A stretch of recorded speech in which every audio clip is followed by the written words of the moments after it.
আসসালামু আলাইকুম ওয়া রাহমাতুল্লাহি ওয়া বারাকাতুহু। আলহামদুলিল্লাহি নাহমাদুহু ওয়া নাস্তাঈনুহু ওয়া নুসাল্লি আলা নবিহি ওয়া হাবিবিহি মুহাম্মাদি ওয়া আলিহি ওয়া আসহাবিহি আজমাইন। সুপ্রিয় দর্শক শ্রোতা, শুরু করছি আপনাদের প্রিয় অনুষ্ঠান আইডিএলসি ইসলামিক শো আলোকিত প্রতিদিন। আশা করছি সকলে ভালো আছেন, সুস্থ আছেন, নিরাপদে আছেন। দর্শক, আজ আমরা অতিথি হিসেবে আমন্ত্রণ জানিয়েছি একজন বিশিষ্ট ইসলামী চিন্তাবিদকে। আজ আমাদের সাথে আছেন বাইতুশ শরফ ইসলামী গবেষণা কেন্দ্রের সম্মানিত পরিচালক, বিশিষ্ট লেখক গবেষক ডক্টর মোহাম্মদ ঈসা শাহিদি। জি, আসসালামু আলাইকুম ওয়া রাহমাতুল্লাহ। ওয়ালাইকুম আসসালাম ওয়া রাহমাতুল্লাহি ওয়া বারাকাতুহু। মোহতারাম, কেমন আছেন? আলহামদুলিল্লাহ, আল্লাহর শুকর, আলহামদুলিল্লাহ, আল্লাহর শুকর। দর্শক, আজ আমরা যে বিষয়টি নিয়ে আলোচনা করব সেটি হচ্ছে যেভাবে কাটাবেন রমজানের দিনগুলো। খুব চমৎকার একটি বিষয়। মাহে রমজান আসলে আমাদের জন্য একটি ইবাদতের মৌসুম। ইবাদত করে আমরা সওয়াব অর্জন করব এবং সিয়াম সাধনার কঠোর সংযমের সিঁড়ি বেয়ে আমরা তাকওয়ার শেষ জায়গায় আমরা পৌঁছাবো, এটি রমজানের শিক্ষা। রমজানের মহিমা অনেক বেশি। প্রথম দশকে রহমত রয়েছে, তারপরে মাগফিরাত রয়েছে, তারপরে নাজাত রয়েছে। পুণ্যের প্যাকেজ দিয়ে এই সময়টাকে আল্লাহ সাজিয়েছেন। সাহরির সময় আমাদের কিছু আমল রয়েছে এবং কর্মস্থলে আমরা যাওয়ার সময় কিছু আমল করতে পারি রমজানে। ঘরে ফেরার সময় কিছু আমল করতে পারি। ইফতারের প্রস্তুতি এবং মাগরিবের নামাজের এই সময়গুলোতে আমরা কিছু আমল করতে পারি। এরপরে তারাবির নামাজ এবং এরপর দিনের সমাপ্তি, আমরা নিদ্রায় যাই। এই যে প্রত্যেকটি দিন রোজার আমরা সুন্দরভাবে যদি পরিকল্পিতভাবে আমরা কাটাতে পারি, তাহলে দেখা যাবে যে আমাদের রোজাটা পূর্ণতা পাবে। ফজরের আগে সাহারি খাওয়ার মাধ্যমে আমাদের দিন শুরু হয়। রাতের শেষ প্রহরে সাহারি গ্রহণ করা উত্তম। আজানের আগেই ফজরের নামাজের জন্য প্রস্তুত নিতে হয় আমাদের। বাসা থেকে উজু করে আজানের আগেই মসজিদে আমরা চলে যেতে পারি। এরপর মুয়াজ্জিন আজান দেওয়ার আগ পর্যন্ত বসে বসে আমরা কোরআন তেলাওয়াত, দোয়া, দুরুদ, জিকির, আজকার করতে পারি। মুয়াজ্জিন যখন আজান দেবে সঙ্গে সঙ্গে বাক্যগুলো আমরা বলতে পারি। এরপরে আজান শেষ হলে রাসূল সাল্লাল্লাহু আলাইহি সাল্লাম থেকে বর্ণিত দোয়া আমরা পড়তে পারি। ফজরের 2 রাকাত সুন্নাত নামাজ আদায় করতে পারি। তারপর ফজরের নামাজে দাঁড়ানোর আগ পর্যন্ত আমরা তেলাওয়াত, জিকির, দোয়া, কোরআন তেলাওয়াতে মগ্ন থাকতে পারি। হাদিসে এসছে, রাসূল সাল্লাল্লাহু আলাইহি ওয়াসাল্লাম বলেছেন, তোমরা কেউ যতক্ষণ পর্যন্ত নামাজের জন্য অপেক্ষা করবে, অপেক্ষমান থাকে, ততক্ষণ সে নামাজেই থাকে। অর্থাৎ এই যে আমাদের অপেক্ষাটা, এটা নামাজের মধ্যেই কাউন্ট করা হবে। জামাতের সঙ্গে আমরা নামাজ আদায় শেষে সালাম ফেরানোর পর হাদিসে উদ্ধৃত নামাজান্তে যেই দোয়াগুলো আছে সেগুলো আমরা পাঠ করতে পারি। সকালের জিকিরগুলো আমরা পড়তে পারি। তারপর যার পক্ষে সম্ভব সূর্যোদয় পর্যন্ত মসজিদে অবস্থান করে জিকির, কোরআন তেলাওয়াতে ব্যস্ত থাকতে পারি। রাসূল সাল্লাল্লাহু আলাইহি সাল্লাম বলেছেন, ফজরের পর এভাবে আমল করতেন। রাসূল সাল্লাল্লাহু আলাইহি সাল্লাম ফজরের পর এভাবে আমল করতেন। তারপর সূর্যোদয়ের পর সূর্য কিছুটা উপরে উঠলে এবং উদয়ের পর 15 মিনিটের মতো অতিক্রান্ত হলে ইশাকের নামাজ সর্বনিম্ন 2 রাকাত আদায় করে নিতে পারি আমরা। আর চাইলে কিছুটা বিলম্বে আমরা দোয়া বা চাশতের নামাজ পড়তে পারি। উত্তম সময় হলো সূর্য আরও উপরে ওঠা এবং রোদের প্রখরতা বাড়ার পর নামাজটি পড়া।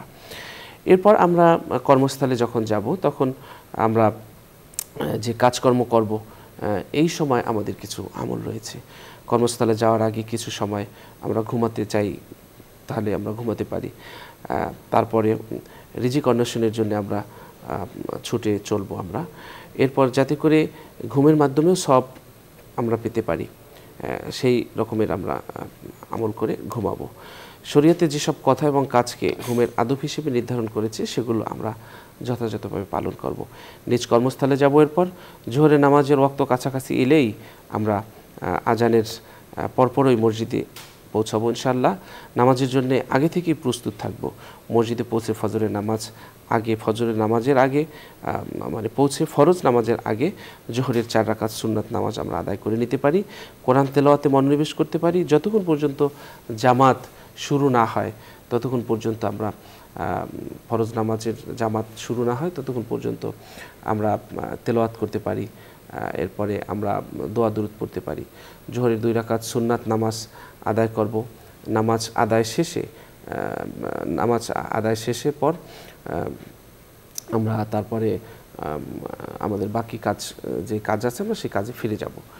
আমরা 4 রাকাত সুন্নাত পড়ব, তারপর ফরজ পড়ব, তারপর 2 রাকাত সুন্নাত পড়ব, এরপরে আমরা আমাদের কাজকর্ম করব। এভাবে করে আমরা ঘরে ফেরার পর্যন্ত, কর্মস্থল থেকে আমরা ফিরে আসার পর আমরা যদি ঘুমানোর মতো একটু বিশ্রাম নেওয়ার মতো সময় থাকে তাহলে একটু বিশ্রাম নিতে পারি। এরপরে আমরা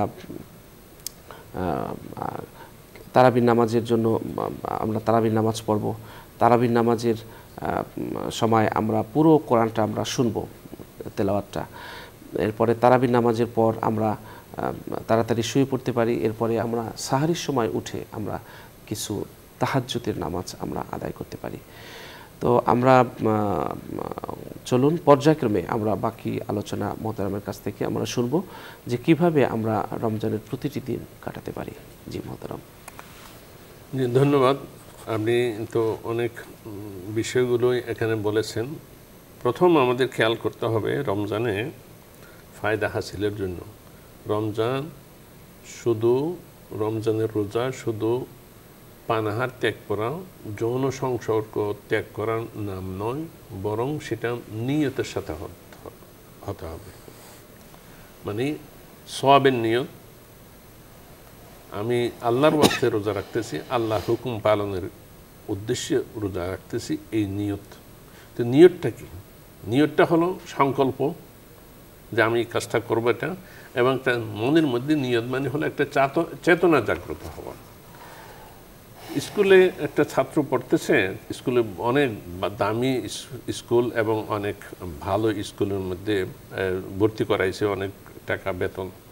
কিন্তু সেই ছেলে যদি ওখানে স্কুলে নিয়মিত গেলেও যদি তার মনোযোগ না থাকে, চেতনা জাগ্রত না থাকে, শিখার মনোবৃত্তি না থাকে, তাহলে সেই ছেলে দেখা যাবে যে পরে রেজাল্ট ভালো করতেছে না, এবং সেই যত ভালো স্কুল হোক সেখান থেকে সে কোনো ফায়দা হাসিল করতে পারবে না। নিয়তের অর্থ হলো সেটা যে এই যে ইবাদতটা আমি করতেছি, বিশেষ করে রমজানের রোজাটা আমি নিয়ত যখন করবে, তখন হাদিস শরীফের মধ্যে আছে কেউ যদি কোনো একটা ভালো কাজের নিয়ত করে, সাথে সাথে তাকে একটা সওয়াব দেওয়া হয়। মনে করেন আমি 1000 টাকা দান করব, নিয়ত করলো, ওখানে না দিয়ে দান করব নিয়ত করলো, মানে এমন নয় যে আমি দেব না, কিন্তু আমি মনে মনে বললাম যে আমি 1000 টাকা দেবো। তো যদি আমার মনের ভিতরে থাকে যে আমি দেবো না, তাহলে এটা তো প্রতারণা হবে না। আল্লাহ সামর্থ্য দিলে আমি 1000 টাকা মানুষকে দান করবো, তাহলে সাথে সাথে এই 1000 টাকা দানের সওয়াব হয়ে যাবে। আর যখন ওই টাকাটা দান করবে, তখন সেখান থেকে কি হবে যে কমপক্ষে 10 গুণ অথবা এর চাইতে অনেক বেশিও আল্লাহ তাআলা দিতে পারেন। তার ইখলাস নিয়তটা কত শুদ্ধ খাঁটি তার উপরে নির্ভর করে 70 থেকে 700 গুণ পর্যন্ত বাড়াই দিতে পারেন। 10 থেকে 700 গুণ পর্যন্ত দেবেন।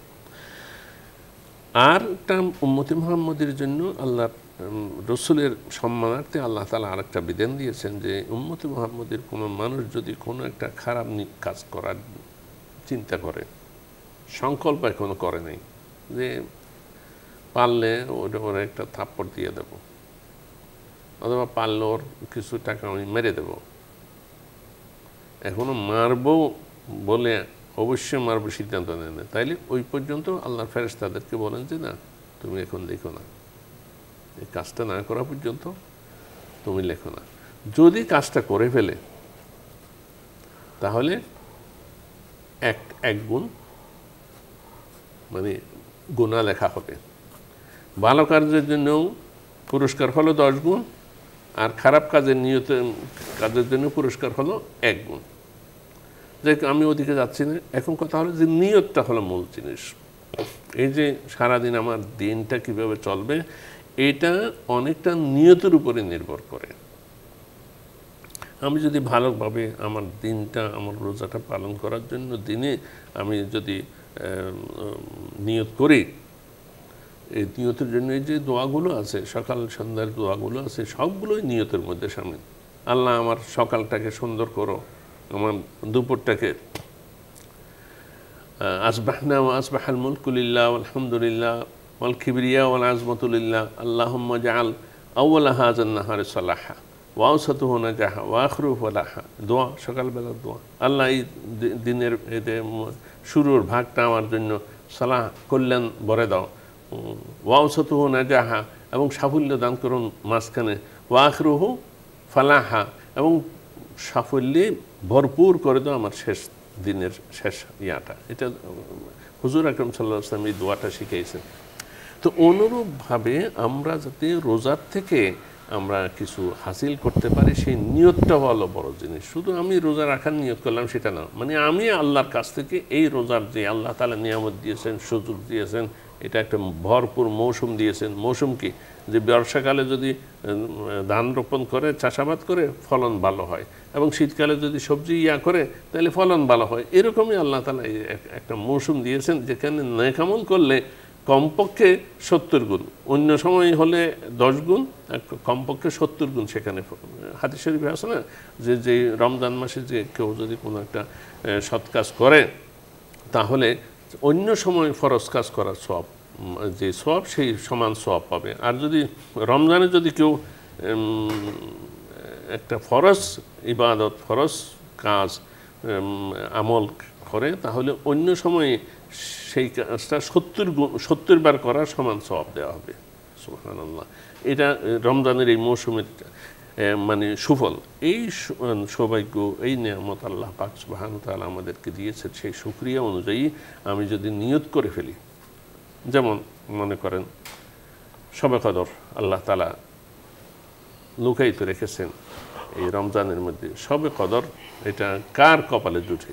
যদি আমি নিয়ত করি যে আল্লাহ আমি শবে কদর যেদিন হবে সেদিন আমি সারা রাত জাগ্রত থাকবো, এই ইবাদত করব, এই তেলাওয়াত করব, এই সালাতুত তাসবিহ পড়ব, এইভাবে আমি রাতটি কাটাই দেব, তাহলে সওয়াবের মধ্যে সে ভাগী হয়ে গেল।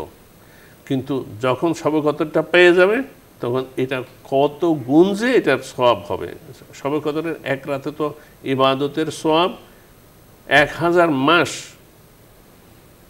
83 বছর 4 মাস না কত, এটা 1000 মাসের চেয়ে উত্তম, 1000 মাসের চাইতে উত্তম। এটা একটা হাদিসের মধ্যে বর্ণনা আসে নাই, স্বয়ং কোরআন শরীফে আল্লাহ তাআলা শবে কদরের জন্য আলাদা একটা মানে সূরা নাজিল করেছেন। ইন্না আনজালনাহু ফি লাইলাতিল কদর ওমা আদরাকা মা লাইলাতুল কদর লাইলাতুল কদর খায়রুম মিন আলফি শাহরিন। লাইলাতুল কদরের একটি রাত 1000 মাসের চাইতে উত্তম আল্লাহ তাআলা ঘোষণা দিয়েছেন। এমন একটি রাত রমজানের মধ্যে রয়ে গেছে।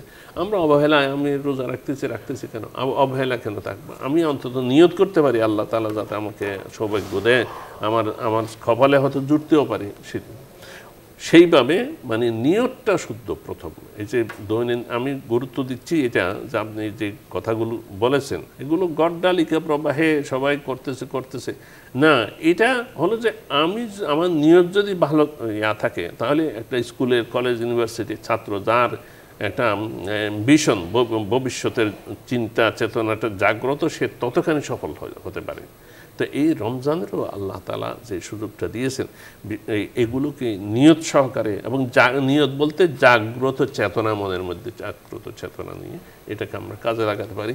এবং আপনি যেভাবে বলেছেন, মনে করেন সাহারির সময় আমরা উঠি, তো ওঠার সময় তাড়াহুড়া করে অন্তত 4 রাকাত হলো, 8 রাকাত তো তাহাজ্জুদের নামাজ, যদি 8 রাকাত সময় পাই তাহলে আমরা 8 রাকাত পড়বো, অন্তত 4 রাকাত পড়বো, অন্তত 2 রাকাত হলেও যাতে আমরা তাহাজ্জুদের নামাজটা ত্যাগ না করি। কারণ আল্লাহর সাথে মানুষের, বান্দার যে আল্লাহর সান্নিধ্য, মানুষ আল্লাহর সান্নিধ্য অর্জন করে, আল্লাহর ওলি বুজুর্গ হয়েছে, পয়গম্বরগণ, আউলিয়া কেরাম যে আমল করেছেন, যে আমলে সবচেয়ে বেশি ফায়দা হয়েছে সেটা হলো মানে তাহাজ্জুদের নামাজে।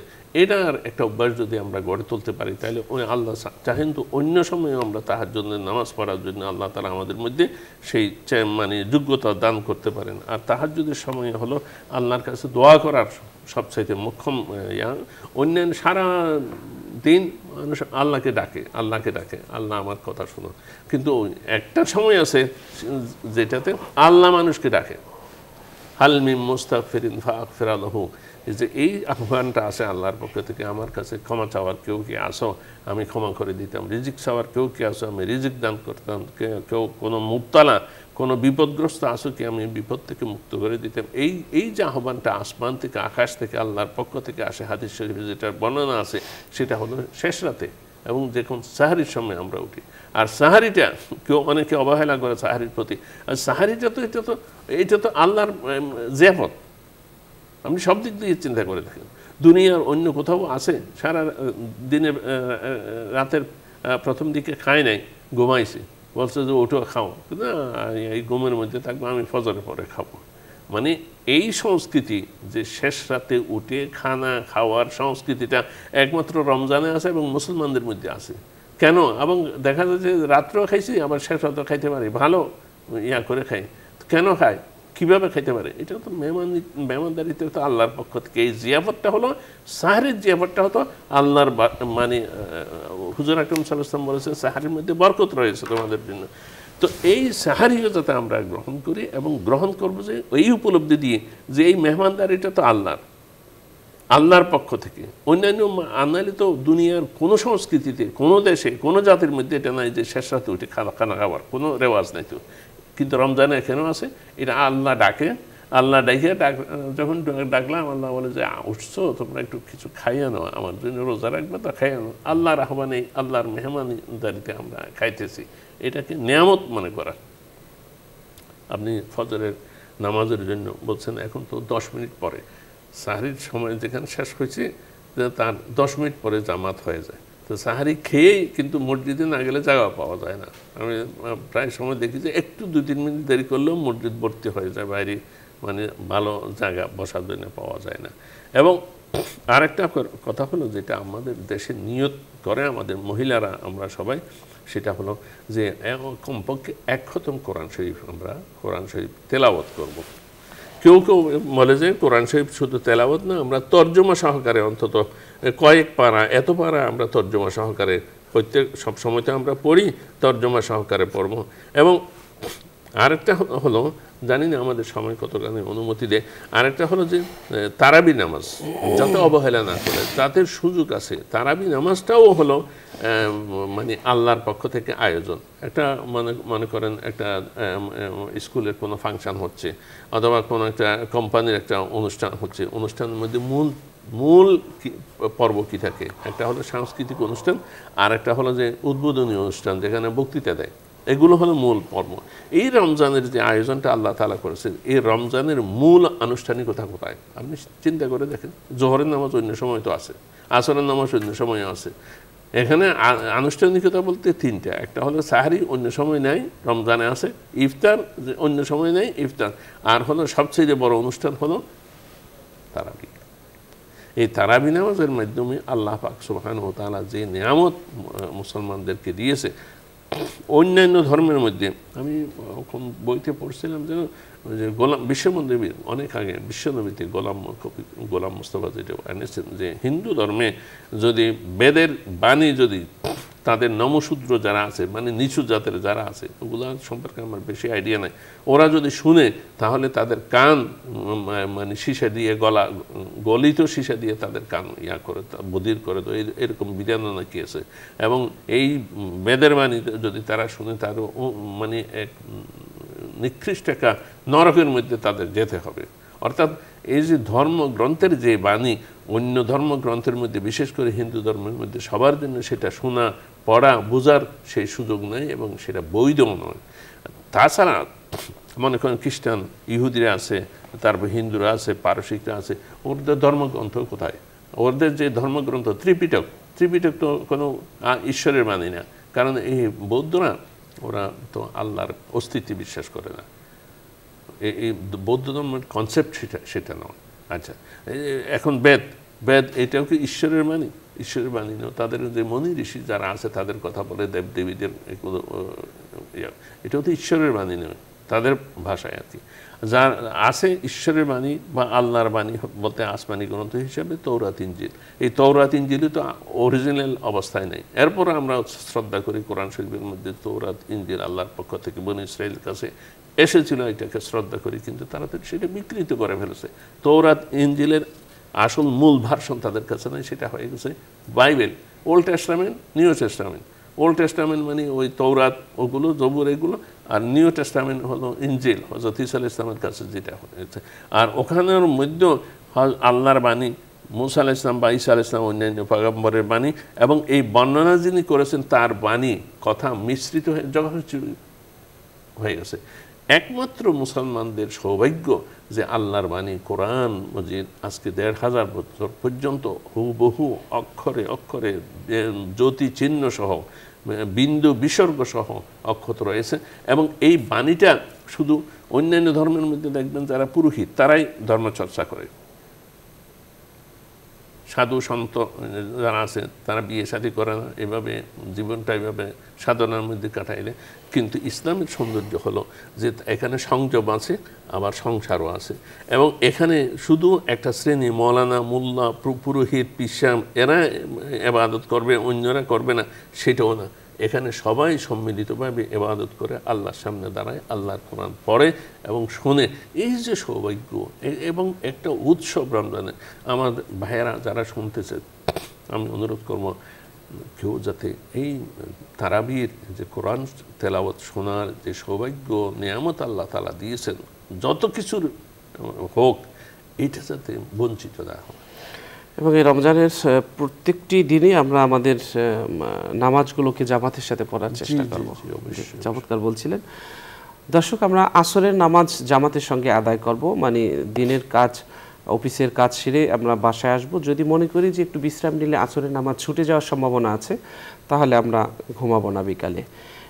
এরপরে আমরা প্রস্তুতি নেব, প্রয়োজনীয় বাজার সদাই সেরে আমরা প্রস্তুতি নেব ইফতারের, মাগরিবের জন্য এবং ইফতারের জন্য। ইফতারের আগে আমরা এই প্রস্তুতি নেব। এবং ইফতারে কোরআন শরীফের মধ্যে, হাদিস শরীফের মধ্যে আছে, এই ইফতারের মধ্যে প্রত্যেক ইফতারের সময় একটা দোয়া কবুল হয়, অন্তত একটা দোয়া কবুল হবে। তো মাশাআল্লাহ, দাওয়াতুম মুস্তাজাবা ইনদা ফিতরিহি, ইফতারের সময় দাওয়াতুম মুস্তাজাবা। তাইলে যখন ইফতার করে তার আগে আল্লাহর কাছে যাতে নিজের প্রয়োজন এগুলো হাজত করে। জি, আপনি বলেন। আমরা ইফতারের আগে আমরা ইফতারের জন্য প্রস্তুতি নেব এবং ইফতারের আগ মুহূর্তে আমরা দোয়া করতে পারি পরিবারের জন্য, সন্তানদের জন্য এবং আমাদের কল্যাণের জন্য, এবং কোরআন তেলাওয়াত করব। এরপরে আমরা যে ইফতারি আমাদের সামনে আসে সেজন্য আল্লাহর কাছে শুকরিয়া আদায় করব। হয়তো আমাদের ঘরে ভালো ইফতার এসছে, কিন্তু এমন আছে যাদের কাছে এই মানের ইফতার পৌঁছায় নেই, ইফতার কিনতে পারিনি।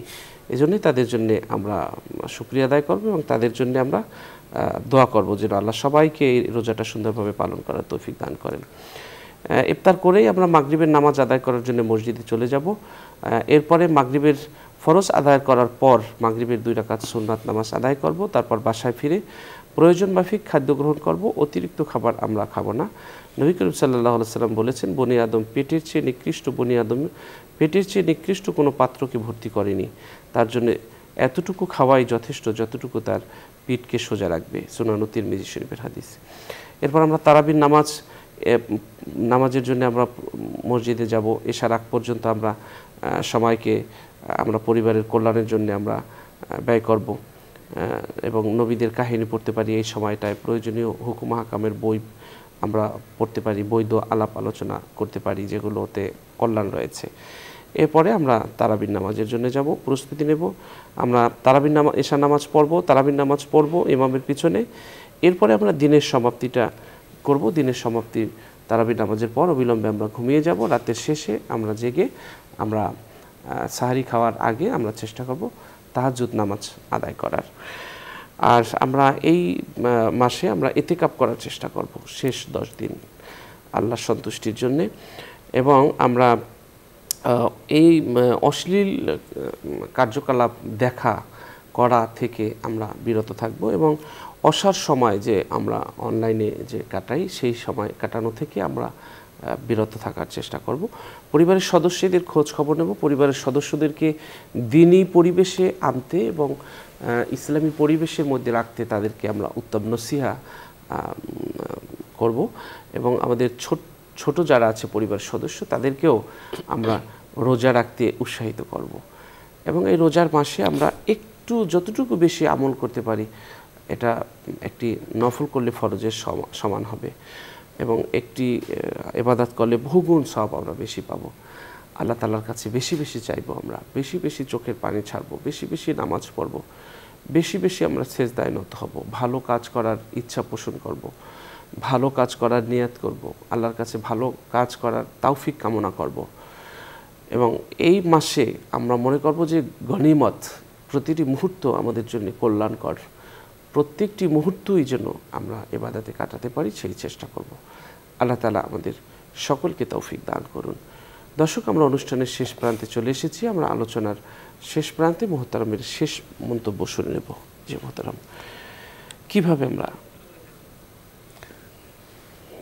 এখানে এই রমজানে যে জিনিসটা একটু সতর্কতা, সেটা হলো যে আমরা মানে পরনিন্দা পরচর্চাটা বেশি হয়, এটা খুব মারাত্মক এবং বর্ণিত আছে। আল্লাহ তাআলা বলেছেন, আল্লাহ রসুল বলেছেন যে তোমরা যে গীবত করো, তোমরা কি মৃত তোমার ভাই মারা গেছে সেই ভাইয়ের মাংস এনে তোমাকে যদি দেয় সেই মাংসটা তুমি খাওয়া পছন্দ করো? করো না। তো কাজেই গীবত করাটা সেই ধরনের একটা কাজ, গর্হিত কাজ, নিন্দিত কাজ, এটার থেকে বিরত থাকতে হবে এবং এই গীবত রোজাকে নষ্ট করে। এবং আরেকটা হলো যে রোজার সময় একটু মেজাজ তিরিক্কি হয়ে যায়, একটু মেজাজ হয়ে যায় এবং নিজে নিজে মনে করে যে হ্যাঁ আমার একটু মেজাজ একটু না, আমি মেজাজ দেখাই কথা বলে আমার একটু। এই সময় যে মেজাজকে নিয়ন্ত্রণ করাটা, এটা হলো রমজানের সিয়াম সাধনা। বলতে এগুলোই হলো সিয়াম সাধনা। মানে কি? সিয়াম রাখি, রোজা রেখে এই যে খারাপ জিনিসগুলোকে দমন করা, নিজের মধ্যে দমন করা, এটা হলো সিয়াম সাধনা। গালিগালাজ করা, কাউকে হুমকি দুমকি দেওয়া, তারপরে ধমকানো, এই সমস্ত। বলছে যে আমি তো খুব নিরীহভাবে চলি, কিন্তু কিছু লোক আছে গায়ে পরে ঝগড়া লাগে, এসে ঝগড়া করতে চায় এবং গালিগালাজ করতেছে। তা আমি কি বলবো, কি করব? তার প্রতি উত্তর দেওয়া তো আমার উপর কর্তব্য। বলছে যে আল্লাহ রসুল বলছে যে না, রমজানে ওই কাজটাও করতে চাই না। ফাইন সাবহু ও কাতালাহু আহাদুম, যদি তার সাথে কেউ ঝগড়া করে, মারামারি করতে চায় এবং কেউ যদি মানে হাঁকা পাকাও করে, বলবে যে ফকুল ইন্নী সাইমুন, আমি রোজাদার। ভাই, তোমার এই কথাগুলোর আমি জবাব দিতে পারতেছি না। এবং এটা মনে রাখবে যে হাদিস শরীফে আছে, আল্লাহ রসুল বলেছেন কিয়ামতের দিন আল্লাহর আদালত যখন বসবে, সে বিচারপতি হবেন একমাত্র আল্লাহ তাআলা। তখন অপরাধী হিসেবে রোজাদার যখন উপস্থিত হবে এবং দেখা যাচ্ছে যে এই বান্দা অপরাধের কারণে তার ব্যাপারে একটা ফয়সালা হয়ে যাবে, তার খারাপ দিকে ফয়সালা হয়ে যাবে, তখন দুইজন সাক্ষী এসে দাঁড়াবে, একজন হলো রোজা আর একজন হলো কোরআন। এবং রোজা বলবে যে হ্যাঁ আল্লাহ, এই তোমার এই অপরাধী বান্দা কাঠগড়ায় যে দাঁড়িয়ে আছে তার সম্পর্কে আমার একটা আর্জি আছে। বলছে কি? বলছে সারাদিন সে রোজা রেখেছে, তোমার ভয়ে, তোমার মহব্বতে রোজা রেখেছে, আমি তার জন্য আজকে কিয়ামতের ময়দানে, হাসরের ময়দানে তোমার কাছে দাঁড়িয়ে তার সুপারিশ করতেছি, তাকে মুক্তি দিলে ভালো হবে। সাথে সাথে কোরআন দাঁড়াবে, কোরআন দাঁড়াইয়ে বলবে যে হ্যাঁ আল্লাহ, আমি তো এই মানাতুহুল নওম ফিল লাইল, রাত্রে তাকে ঘুমাতে দেয় না। সে দাঁড়াইয়ে দাঁড়াইয়ে 1.5 ঘন্টা 2 ঘন্টা পর্যন্ত তারাবি নামাজ পড়েছে, ইমাম সাহেবের, হাফেজ সাহেবের পিছনে দাঁড়াইয়া এত ক্লান্তি নিয়ে সারাদিন রোজা রেখেছে, ক্লান্ত ছিল, সব পরিশ্রম করেছে। রাত্রে আবার যখন এশার আজান হয়েছে তারাবির জন্য সে দাঁড়াইয়ে দাঁড়িয়ে নামাজ পড়েছে এবং সে একমাত্র তোমার ভয়, তোমার ভালোবাসা ছাড়া আর কিছু ছিল না, কাজে আমি তার জন্য সুপারিশ করতেছি।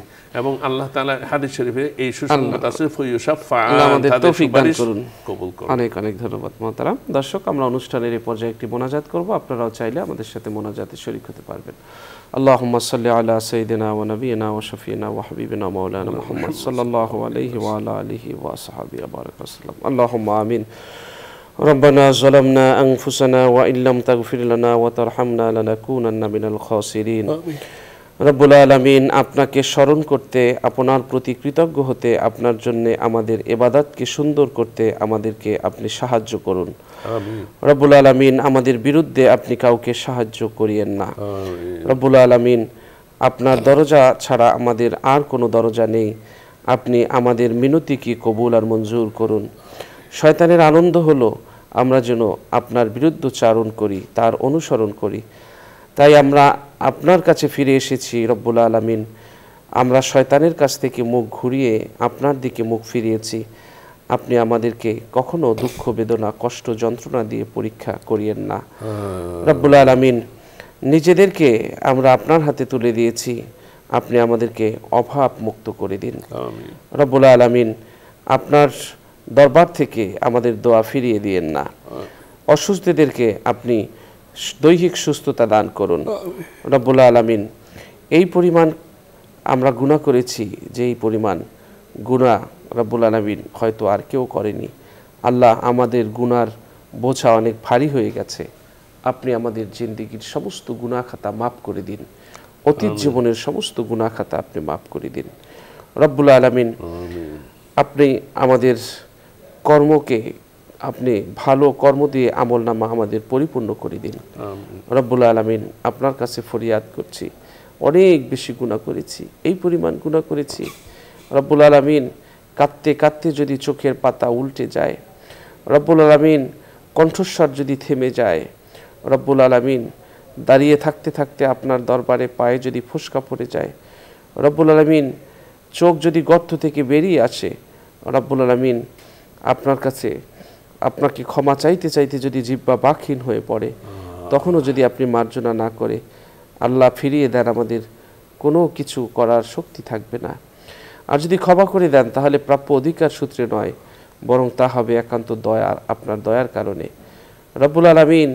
আমরা গুনাহ করতে করতে অপরাধী হয়ে গেছি, আপনি আমাদের গুনার বোঝা হালকা করে দিন, আমিন জীবনের সমস্ত গুনাহ খাতা মাফ করে দিন আল্লাহ তাআলা। এই অনুষ্ঠানের পৃষ্ঠপোষক বসুন্ধরা গ্রুপের চেয়ারম্যান আল্লাহ, চেয়ারম্যান এমডি সহ সকলকে আপনি নেক হায়াতে তৈয়বা দান করুন।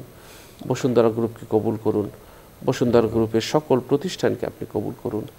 আমাদের দেশকে আপনি সমৃদ্ধির দিকে নিয়ে যেতে আল্লাহ সাহায্য দান করুন আল্লাহ। অর্থনৈতিক উন্নতি দান করুন আল্লাহ। আমাদের দেশের প্রত্যেকটি মানুষকে অন্তর্ভরা ভালোবাসা দিন, পরস্পরের প্রতি শ্রদ্ধা বোধ সৃষ্টি করে দিন রব্বুল আলামিন। আমাদের দেশকে সকল প্রকার বালা মুসিবত থেকে হেফাজত করুন। সুবহানা রাব্বিকা রব্বিল ইজ্জাতি আম্মা ইয়াসিফুন ওয়া সালামুন আলাল মুরসালিন আলহামদুলিল্লাহি রাব্বিল আলামিন। দর্শক, আজ আমরা এখানেই শেষ করছি। আল্লাহ হাফেজ। আসসালামু আলাইকুম ওয়া রাহমাতুল্লাহি ওয়া বারাকাতুহু।